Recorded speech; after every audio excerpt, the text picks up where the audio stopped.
Thank you, Chris, and good morning, everyone. And Celia, hello. I'm going to be fairly brief this morning and hope that this really is an interactive session at the end with a fair amount of questions, because we are delving into a brand new arena. We are retiring the COMMBUYS system that some of you, or hopefully most of you, know about today and have participated in. And we're moving forward with a new market center called COMMBUYS. So what I'd like to cover with you very briefly this morning is really what the market opportunity is for you as a business out there, what COMMBUYS really is designed to do, how we are going to be looking at how we measure that value to you, and obviously if there's value for you, there's value for the Commonwealth, and then there's also value for the people we serve by utilizing your products or services, or both. And then give you a quick overview of what's coming up next. Things are moving pretty quickly on the move from COMMBUYS to COMMBUYS, but we wanted to make sure that everyone had an opportunity to know where we are and where we're headed. So with that, why don't we sort of set the stage by talking a little bit about the market opportunity. So today, you'll see on the slide that we have a $1 billion number on there, and really that $1 billion number is an underrepresentation of the total opportunity in the marketplace. Last year on statewide contracts alone, we had expenditures from our user community of $985 million. So that is just on the statewide contracts. There are obviously a large number of contracts that are bid for at the city level, the town level. There are construction contracts and whatnot that are not considered in that number. So to give you a sense of what COMMBUYS potentially is going to mean to you in terms of customer reach, or potential customer reach, or sales channel reach, however you prefer to look at this, is there are 72 executive branch agencies. There are 80 judicial entities. There are 351 cities and towns, and inside of that there are obviously a number of subdivisions between public safety, public works, administration, normal town operations, and the like.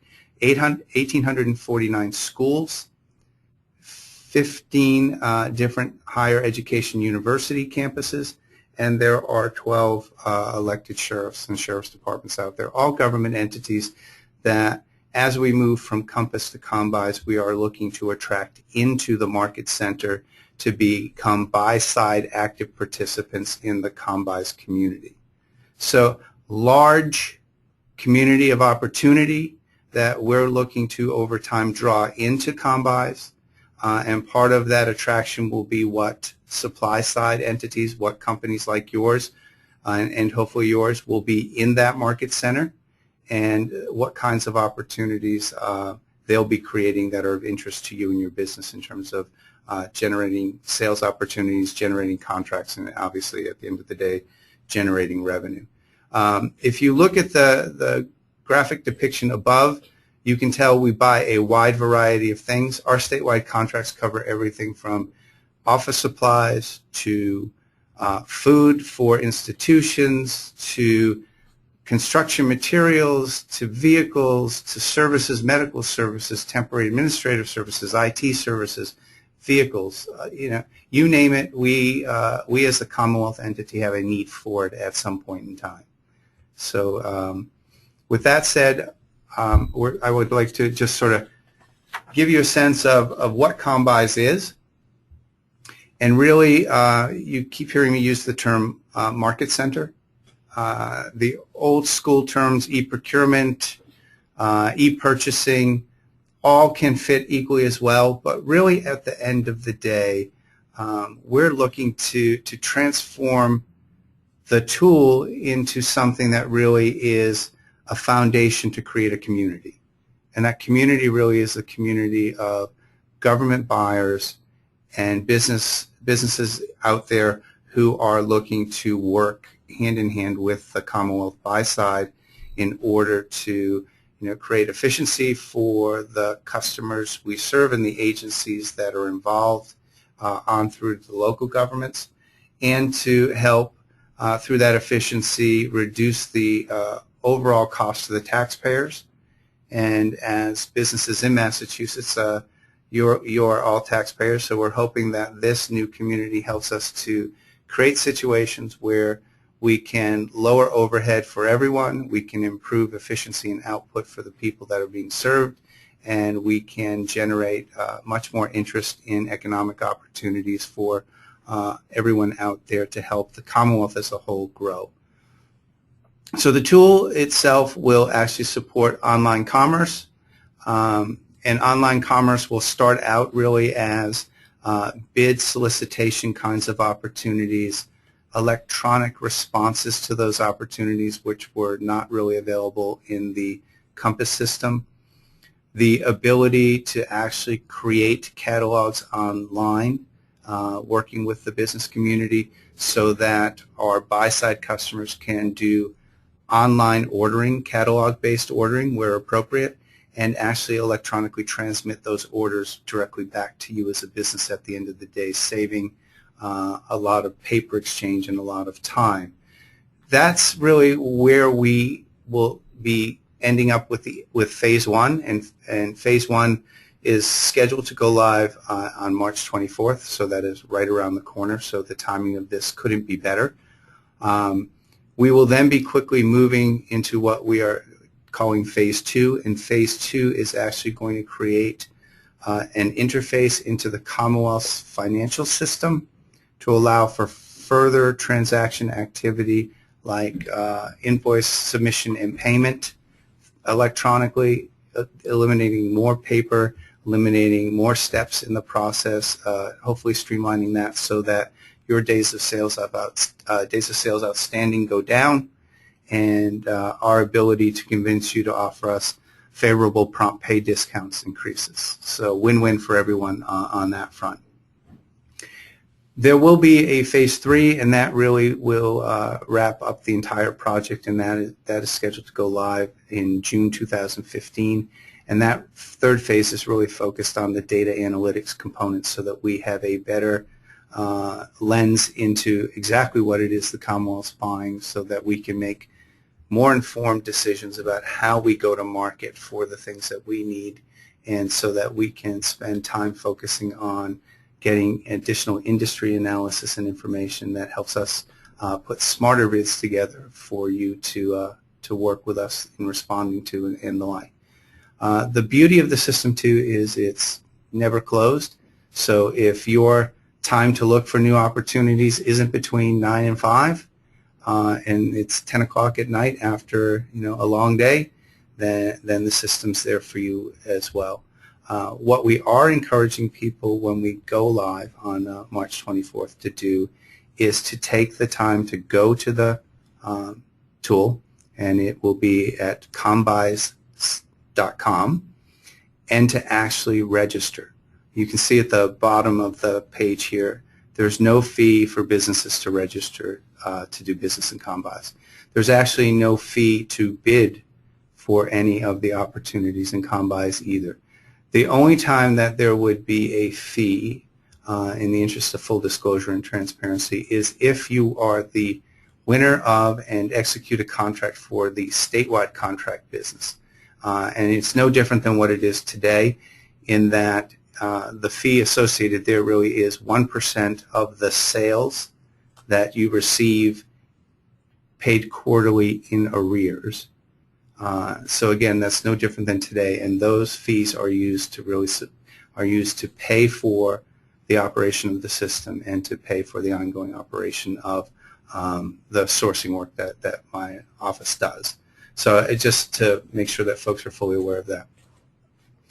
The other thing that we are going to be doing right after we go live with phase one is we are going to be doing active outreach and active campaigns to draw in those 1,849 schools and those 351 cities and towns and the like into the market center, to even provide greater access to business for opportunities without having to put feet on the street or people on the phone contacting each individual community to find out if there's an opportunity or if there is a fit at the end of the day. So there's a lot of upside to where we're headed with this. There's a lot of potential and opportunity.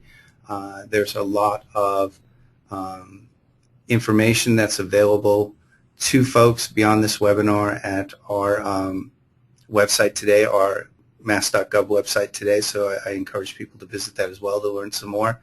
But it's really, at the end of the day, it's the beginning of the creation of this new community, which requires us to have the participation of both the sellers, companies, and the buyers, not just the executive branch agencies, but all agencies. So what we tried to do is take a minute here just to show the balanced sense of what things are of interest to both our buyers and to you as the sellers looking to connect with our buyers. What we're messaging to the buy side is really that this is going to speed up their ability to do ordering. It's going to minimize data errors because they're using the tool. We're providing a much more robust keyword search functionality for our buyers to find the things and or the companies that they are looking for inside of the Market Center. For those of you who have been exposed to COMMBUYS, you know that unless you knew exactly what it was you were looking for, the chances were good you weren't going to find anything. And we had this icon inside of COMMBUYS, which we affectionately refer to as the spectacles, which no one ever knew what it really meant, but they knew if you clicked on it, you went somewhere. So all of those idiosyncrasies and whatnot are going away in favor of a pretty strong and robust search engine that will allow you to find each other at the end of the day. You can use the tool as a seller to even look up who's on contracts that you may have an interest in the future, what kinds of bids are available out there without having to know exactly what that bid name was.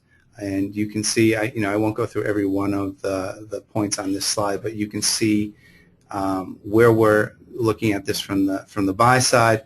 And on the sell side, I'd love your feedback if you don't think these are the right points that we're making around what the opportunities are from the seller perspective.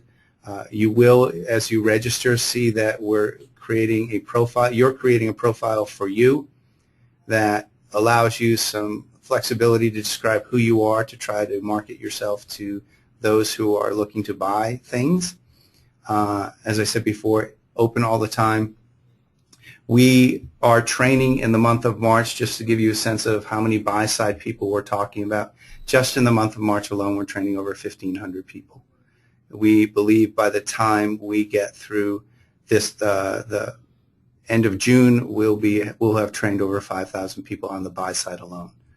So what you're going to see is a large set of buyers looking to get things, and what you're going to see when the doors open in March is some pent-up demand because of where we're at with the retiring of COMMBUYS and then the opening of COMMBUYS.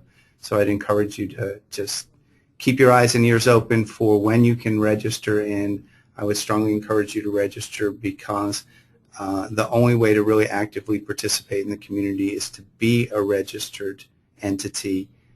But that's not to say that you won't have visibility into existing contracts or bidding opportunities if you're not registered. You can still see all of those things. You just won't be able to actively respond to a lot of things without being registered in the system.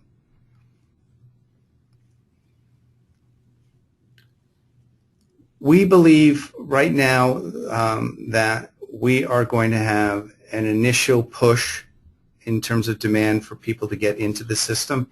And to set expectations, we're assuming that there'll be a little bit of a bump in the road along the way in the beginning because of that, that onslaught of people trying to get in both from the buy side and the sell side. So I'd ask you to be a little patient while we grow the community. We will do everything we can to work with you to make sure that your experience is as positive as humanly possible. We think at the end of the day, to give you a little bit of a comparison, today in COMMBUYS there are about 5,600 registered sell-side entities, companies, and there are about 4,000 active procurement people. When we are at full maturity, and I would say that will be right after we go live with Phase 3 a year from June, we're anticipating that we will have about 8,000 to 10,000 active buyers, and that we'll have somewhere close to 20 to 25,000 registered businesses looking to compete for that business.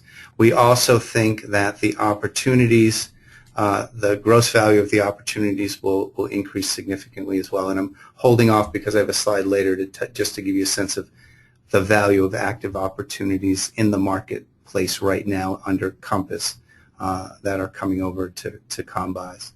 So we think that you're going to have access to more customers, a significantly larger number of customers over time. We think you're going to have an enormous opportunity to get access to more bidding opportunities without necessarily having to go searching far and wide for those opportunities within Massachusetts. So I talked a little bit earlier on about some numbers around contracts and whatnot. In last fiscal year, there were 918 solicitations issued, and almost all of those were issued by state agencies. Very few were issued by local jurisdictions and governments. So as the community grows, that number should continue to grow as well. There were 286 new contracts awarded to companies. Some of those were companies who've had business in the past. Some of those were new companies. And we have, in last fiscal year, we had 1,400 statewide contract vendors under contract with my office. So we're looking at this as really the base. We're not looking at this as sort of this is the optimal. This is our starting point. And as I said a minute ago, to give you a sense of the value of the opportunities that are on the street in the COMMBUYS system today, with contract renewal options and whatnot, if we were to exercise all of those based on those bidding opportunities, there's over $6 billion in commerce. And that number, as I say, will continue to grow as we move into COMMBUYS and the community continues to grow.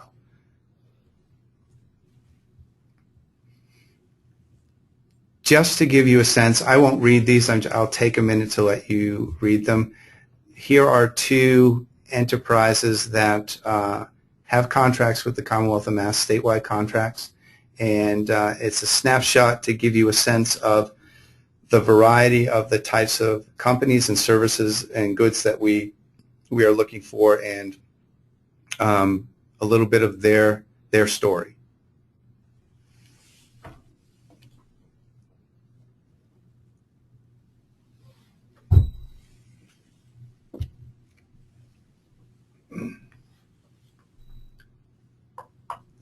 So part of, excuse me, part of why I put this slide up for folks is to show that there's enormous opportunity for us to help one another meet our objectives and goals. Ours to serve the constituents that we have in our particular agencies and across the Commonwealth, and yours in terms of your strategic plans to develop and grow your business at the end of the day.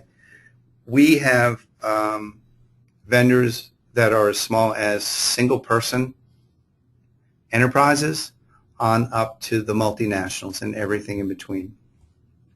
We have, regardless of the COMMBUYS tool or not, we have opportunities for small procurements that are targeted to self-identified small businesses in Massachusetts who meet the definition of a small business for Massachusetts, on through to $20 million contracts that are being awarded for major projects and initiatives, and everything in between. So there's something for everyone. There's an opportunity if you want to invest in the Commonwealth to potentially get new business and have some success stories similar to New England Office Supply and Cause Media on the slide.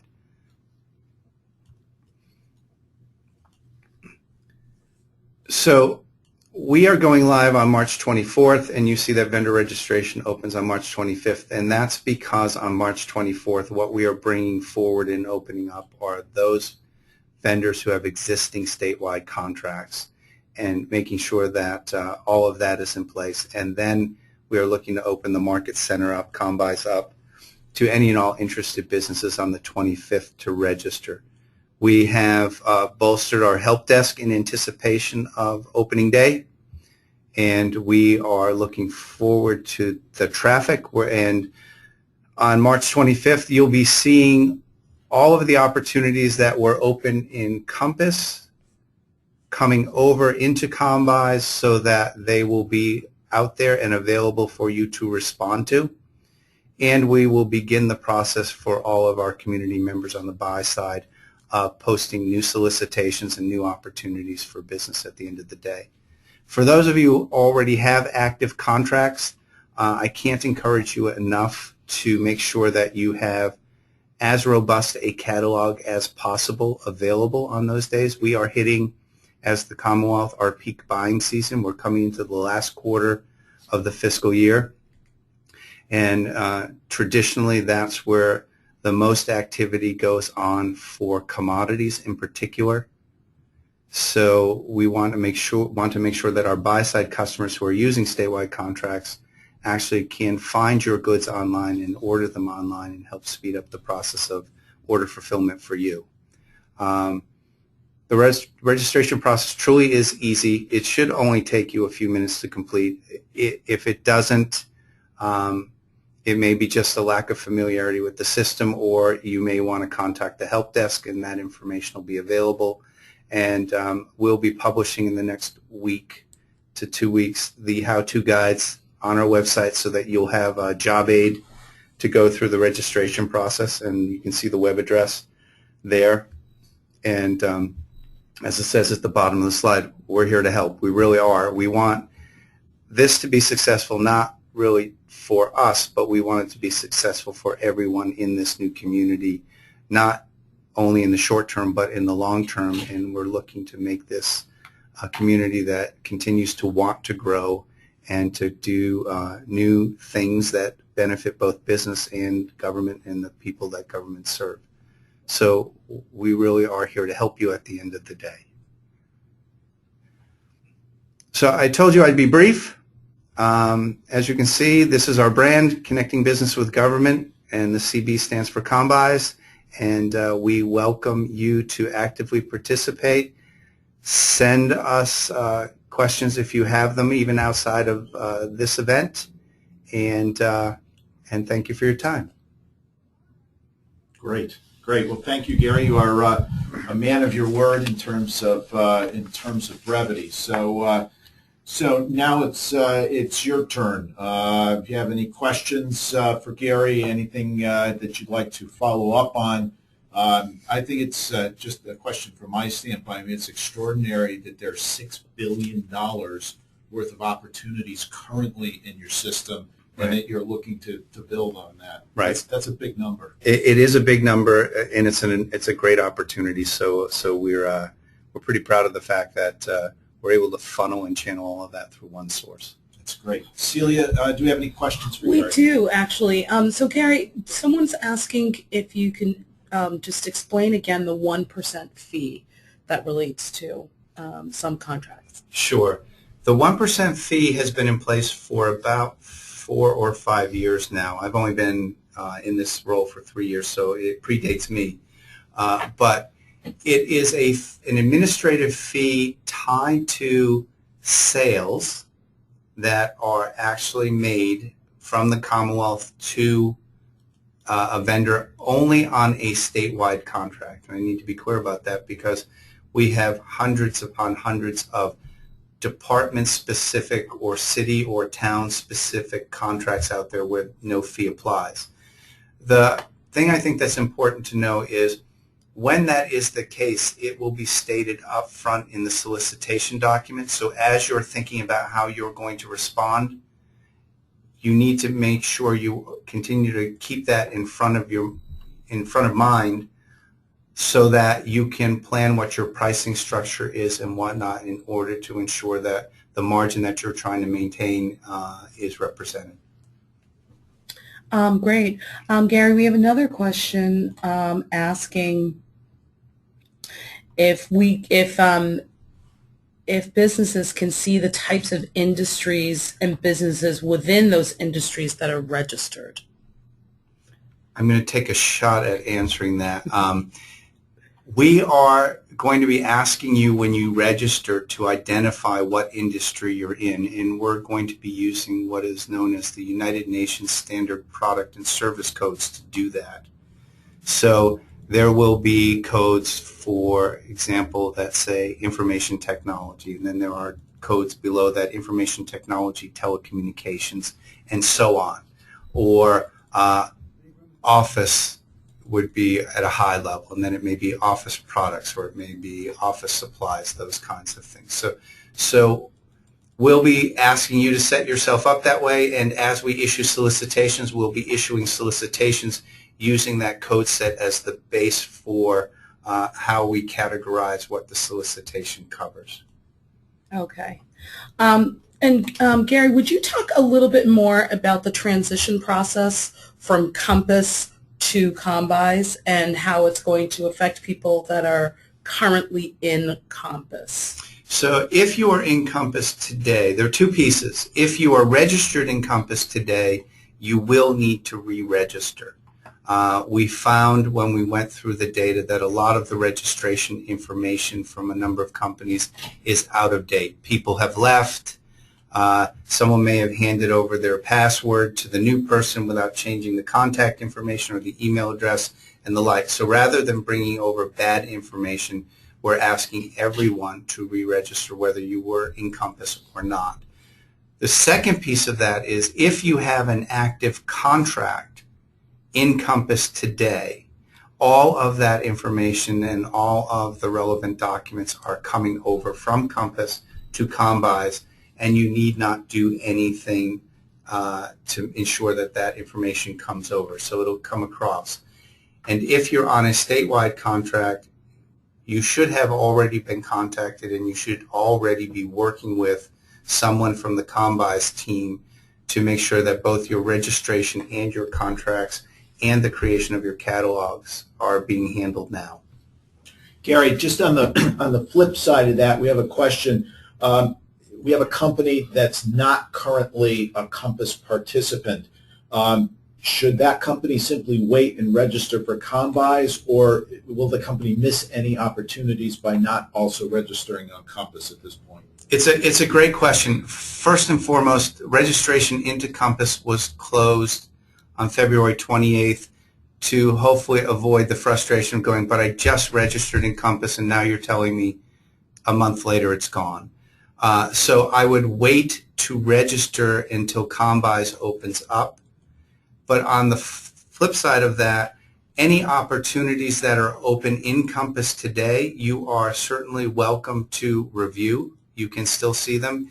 And there are instructions on how to respond to those solicitations within the body of the solicitation itself.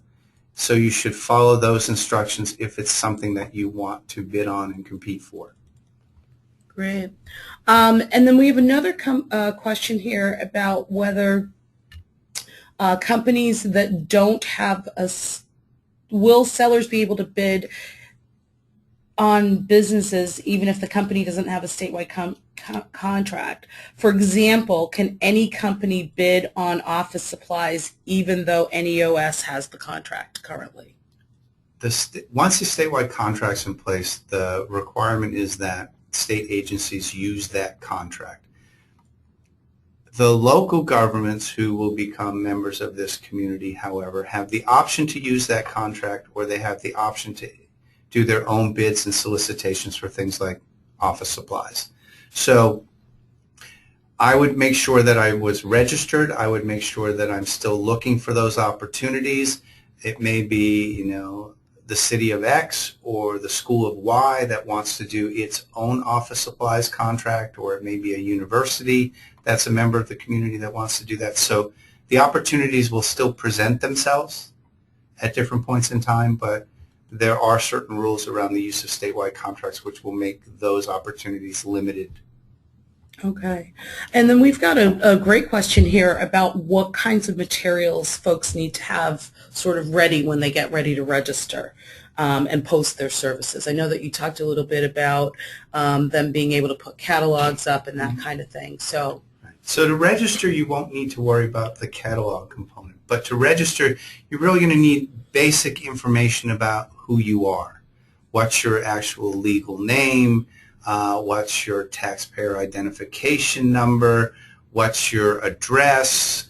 What if you have different bill to and ship to addresses, you should have those ready. Who is the point of contact for maintaining that account and for receiving email information about opportunities and the like?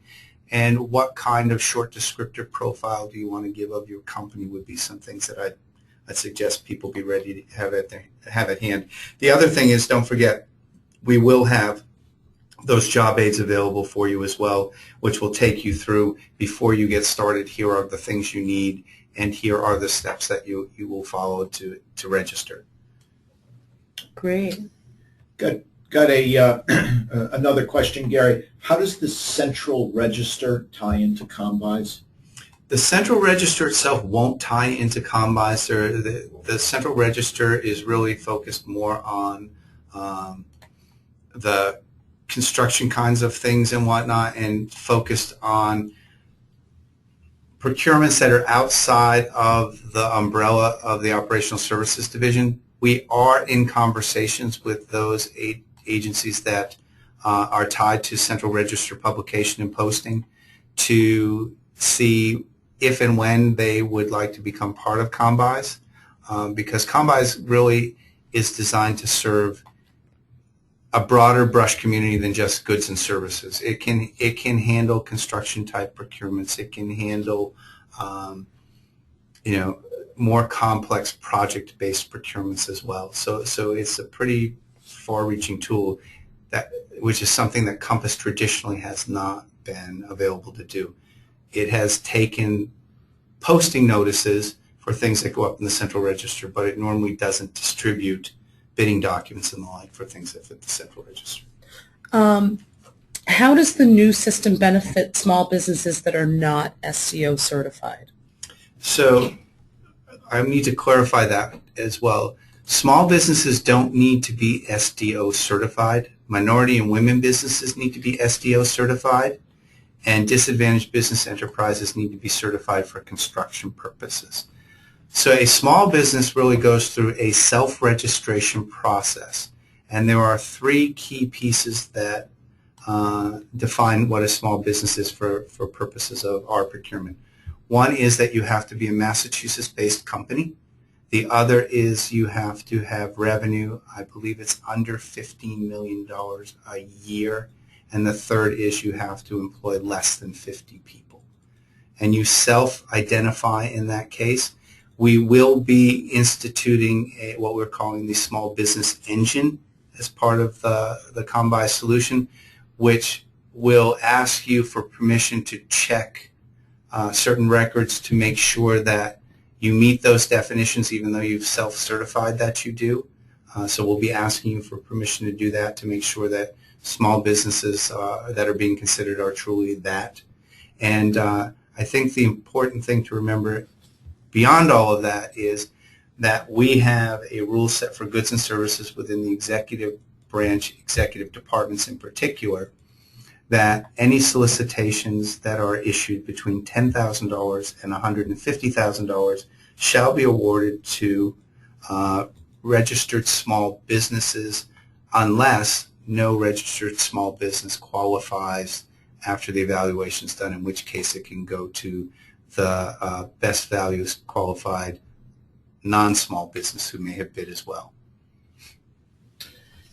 Gary, are there any changes in the actual procurement and bidding process? So In other words, is the process for awarding statewide contracts the same, or does that change with COMMBUYS? The processes won't change. The tool is really there to facilitate much more of the activity as opposed to having the majority of the activity happen outside of the COMMBUYS tools that were available, that have been available to today. So process won't necessarily change. I do have to caution, though, that there's an enormous amount of flexibility in how the procurement process can be done. The Commonwealth really focuses on three basic tenets: that the procurement process be fair, that it be open, and that it be competitive. How people go about sourcing may vary, and we have a different program outside of the tool going on where we've trained almost 300 people already on how to actually do strategic sourcing as opposed to just standard procurement. So people are starting to think differently about how they're going to develop a solicitation, what kinds of evaluation criteria they're going to use, and how they're going to make decisions and awards. So you may see changes, but it's not the result of the tool. It's the result of the change in the way that people are thinking about how they're going to acquire what they need. Mm-hmm. Great. Thank you. So a couple of questions about whether MBE status, and I think you've already addressed this, but maybe you could just expound a little whether MBE status will be part of the business profile automatically. So I guess for businesses that are already sort of in the... So the goal is to have that happen. We're in the final stages right now of an interface from the certification database that we have. And just so folks know, the Supplier Diversity Office actually is part of my group. So we are going to be feeding COMMBUYS the information from that certification database. And conversely, we're going to be asking, as people register, for the system to go out to the certification database and confirm that that company is actually certified. Because there's been confusion in the past of folks who say, I filed my application. Filing your application is one thing. Actually going through the process for certification is another. So there's been confusion in the past, which is my application's in, so therefore I am a certified company. And that sometimes puts people in an awkward position at the end of a bidding process because they're technically not certified yet. So, and by the way, thank you everyone for the great questions. We're a Massachusetts corporation, a little more than 50 employees. Half of them are in Massachusetts and half are at a Connecticut satellite facility. For the purposes of defining a small business for COMMBUYS, should this company count only its Massachusetts employees or all of them? I will have to check on that, but my quick reaction is that it is your total employee count, regardless of where they may live or work. It's really sort of, you're incorporated in Mass, so you're a Mass company. How many employees do you have? So one way to look at that is, what do you say when you file your taxes with the Mass DOR? How many employees do you say you have, for example? That really is a gating factor in terms of determining how many employees count. A question from a company is, have state procurement personnel been told to buy only through COMMBUYS catalogs as of 3/24, or will they still be able to buy as they do today? I know you said you've been doing a lot of groundwork with the buyers. Right. We know that this is a complex change for a lot of people, or a big shift for a lot of people. What we are saying between March 24th and July 1st is that you are strongly encouraged, and in some cases we are going to say that executive departments are mandated to buy off of the catalogs. That's on the statewide contracts. That's not to say that we are on March 24th saying to cities and towns who have been historically buying off of those statewide contracts that they have to do it through the catalogs. We are looking to make that transition for folks in such a way that it doesn't hurt your business and your ability to get business and fill orders. And we're also looking at it from a perspective of when can we migrate so that there's full advantage being taken of the catalogs online. So we're in flux on that right now in a lot of ways, but we are moving towards, if it is on a statewide contract and if it is in a catalog, that at some point that will be the only method, and we'll have to work with our vendor base on that. Do we have, could you talk a little bit about the Commonwealth's terms of payment, how contracts are paid? That's a question that we have. Sure. There are lots of ways that the Commonwealth pays. So there are a variety of payment methods and systems. If you are a not-for-profit purchase a service company, for example, you're paid in a certain way, and there are certain alignments with client services and whatnot. Generally, the terms for goods and services are payable in 45 days. Commonwealth does much better than that. Last I checked, we were paying on average in 28 days. We also ask and require in some cases on the statewide contracts that you provide a prompt payment discount for net 10, net 15, so on. When those show up, we do everything in our power to make sure we are paying within the prompt pay discount window so that we can take full advantage of that opportunity and so that you can improve your cash flow and reduce your days of sales outstanding. But those are generally the rules around payment, unless of course you're in a project-based situation, and then payments are done based on milestones and based on the way they're laid out in the contract. Sometimes with holdbacks, sometimes not. Gary, how about veteran-owned businesses?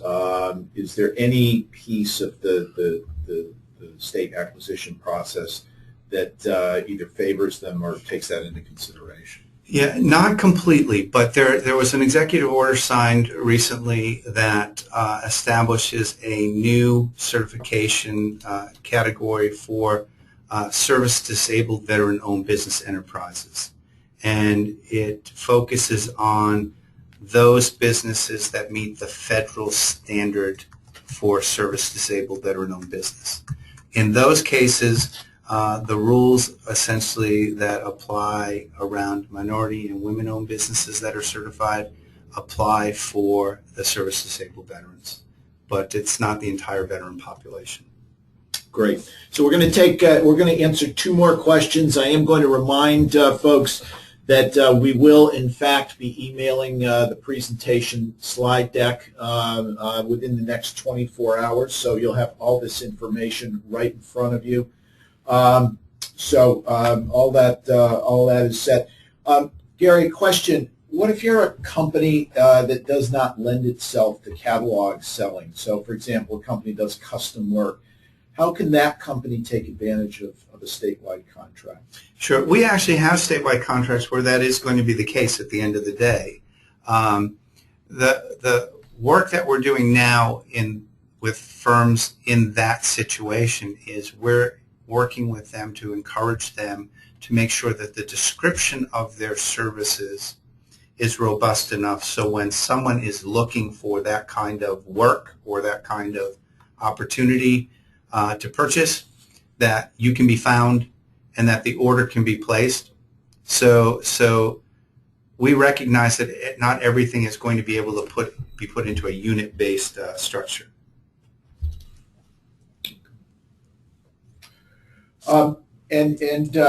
Finally, Gary, I know you touched on this a lot, and this will be our last question, and then we're going to let Gary out from under the light here and the film noir being on the hot seat. Historic procurement documents, those that are currently on COMMBUYS, including closed solicitations, are those all being moved over? Yeah, everything, and I can't.